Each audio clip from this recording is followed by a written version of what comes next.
Hello and welcome to the Enterprise Talk Conversation Series, a peer knowledge resource by the CXOs for the CXOs. Now to our host, Kanika Goswami. Hello, everyone, and I welcome you to our podcast, On Stage with Enterprise Thought Leaders.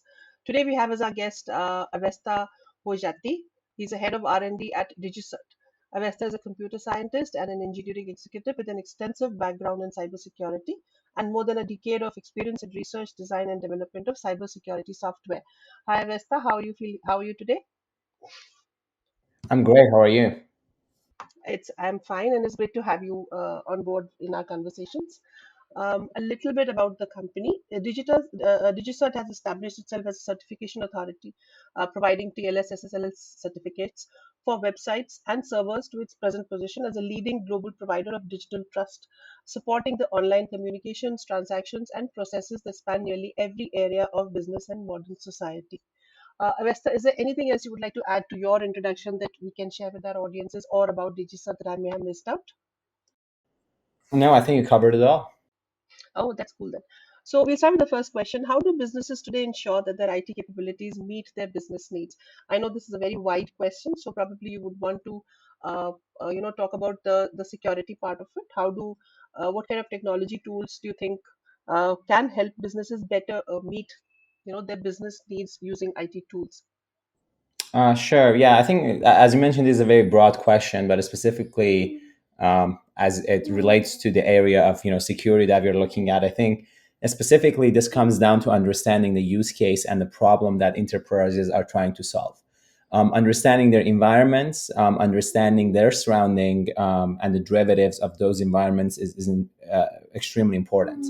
Our IT environment is evolving. As we saw with the pandemic, a lot of things could happen almost overnight. All the individuals who are working for us in the office could go and become remote employees. And this by itself means new security procedures. This by itself means requiring new approaches to securing those environments and the new use cases. Right. And how can organizations that you think improve their processes and infrastructure in order to keep up with digital security? Now that almost everything is undergoing a digital transformation, it's very clear that the legacy tools and technologies will not help in security as well. So, what is it that they need to do extra to be able to stay secure in a digital environment? Absolutely. I think one keyword that you specifically mentioned is digital transformation. And this by itself means introducing new processes, automating new tools, but also making sure that while you're doing this, you're doing it in a way that they are not only scalable, but they are providing high availability. So if you're looking at a current organization who's trying to keep up with this digital security, there are a number of factors that they have to think about. One is choosing the right vendor, but also choosing the right solution being provided by that vendor for their environment. Example of that is how individuals are able to secure their user accounts for their employees while they're logging into to their backend. There are a number of different solutions available, but as we have always said, there's a huge trade-off between security and practicality. If a specific organization chooses a solution that is too hard to use, individuals at that organization perhaps aren't going to utilize it. If they use a solution that is weak, that everybody will use, then it will be very hard to understand what is a digital security level that has been kind of leveled out for that org. Right, but as an expert in the industry, you would be seeing a lot of changes in the way security has been treated from the start of the digital transformation era that industry has been seeing for the last maybe a decade or so when companies started going digital. What changes would you? I mean, this is of the curriculum question. What changes would you recommend for organizations to do in their basic character of the company, the basic culture of the company, so that they can stay secure when their digital transformation does happen? I mean, not only for tools and technologies, there must be other things also that the companies need to be prepared with, right? Absolutely. I think culture is a very big part of this, right? So, specifically, I can give you an example, which is digital signing. Historically, the way that you would have signed a paperwork would have been via notary, and individual physically should have been present. Again, the pandemic kind of accelerated the process for digital signatures, where we are able to provide a document to an individual over the internet and have them sign that. And specifically, I mentioned culture and why culture is important to this.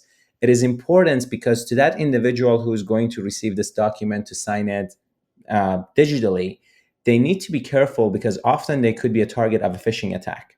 And just because a process is quote unquote being digitally transferred overnight, it doesn't really mean that it's a secure approach. And that's where the culture and, in my honest opinion, the weakest link, which is a human factor, comes into play. I think as much as it's important to choose the right tools for the right use cases, it is important to train individuals for their specific job to be security aware. And this could happen with compliance training. This could happen with obviously having that mindset of security by design implemented in their everyday processes. Right. And how are you addressing security issues with increasing automation and control monitoring that is becoming more prevalent in organizations today? Yeah, I think is an unavoidable fact that automation most often and most frequently it's a better path when it comes to security. Example of that is as we are seeing lots of network threats taking place, automatic tools are better at identifying these kind of anomalies, utilizing either machine learning or artificial intelligence technology to be able to protect an organization from a specific threat. But specifically as it portrays to security, and in our case for public key infrastructure, is often very cumbersome to install certificates and make sure that they're being renewed on time and are not expired. And that by itself only raises one specific flagship product across all PKI providers, which is automation. If you're able to automate the certificate lifecycle management within your environment, you're basically able to hit a number of important elements. One of those being that the chances of having an expired certificate will decrease. Your resources, the individuals who are often in charge of doing this process manually, could be focused on different tasks. And finally, this provides a better overall view for that organization to see where their certificates are located, how often are they going to get renewed, and if there's any specific problem with those automated certificates as far as having outdated algorithms that requires attention, could all happen under one single pane of glass. Okay, and in what ways do you think that public key infrastructure, which is PKI, and digital certificates can be leveraged to support a zero trust strategy and still ensure that it is a robust strategy to follow? Yeah, I think certificates and specifically the use cases that PKI could support has an extensive hand within zero trust architecture or zero trust framework. And that specifically comes down to very one important element that zero trust architecture provides, which is trust no one. That by itself, if you're not going to trust any element or any access control in your network, requires one specific approach, which is if I don't trust everyone, then throughout the process, how am I going to increase the level of trust that I have? And this is where certificates are going to be important. If you do have an identity, if you do have an IoT device, if you have an application that not only requires identity, but also requires an encryption tunnel, which is being provided by TLS, this is where certificates are playing that big role in zero trust. You can raise a question from a number of administrators and asking, how do you trust an element? An element by itself could be a user, again, an IoT device or application within your network. And most frequently, the answer will be that if there's a digital certificate that has been issued by a trusted certificate authority and it has been properly managed, most likely is going to be the identity provider of that element within my network, and specifically in the zero trust architecture. So, is a PKI in combination with MFA one of the more secure approaches to implementing the zero trust architecture? What do you think about it? What is your opinion on that? Yeah, I think the combination of these two elements is definitely going to increase security and obviously trust. And that by itself is being derived from two factors. The first question is, what is it that PKI is able to provide for an environment? And the answer to that will be identity, and obviously it could help with authentication.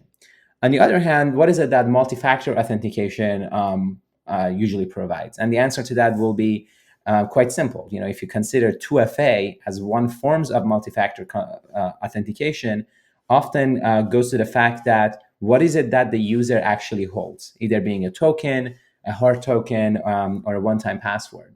And this by itself means that you provide the identity with PKI and you do the first level of authentication.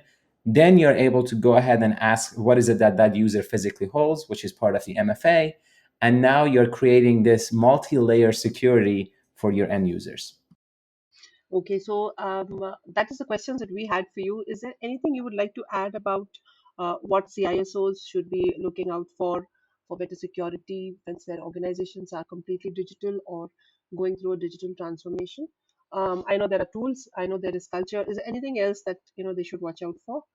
I think before anything else, understanding their environments is the most important factor. Not knowing what you have in your environment is definitely going to cause many problems down the line. Example of those are: do you have any shadow engineering teams that are specifically issuing certificates on their own or receiving it from untrusted sources? And that by itself basically means, as a CIO or as a CISO, I really want to wake up in the morning and have a, a kind of overview of my organization's security and understand its health. That factor by itself, among with the culture and writing choosing the right tools, is perhaps going to create the alliance between three important elements to increase the overall security level. That was a very interesting answer. Thank you so much for your this answer, Avesta, and for the time you made for our podcast today. Thanks a ton. It was lovely having you and great discussing with you. Thank you so much for being with us. Please do follow us on social media for regular updates and new content.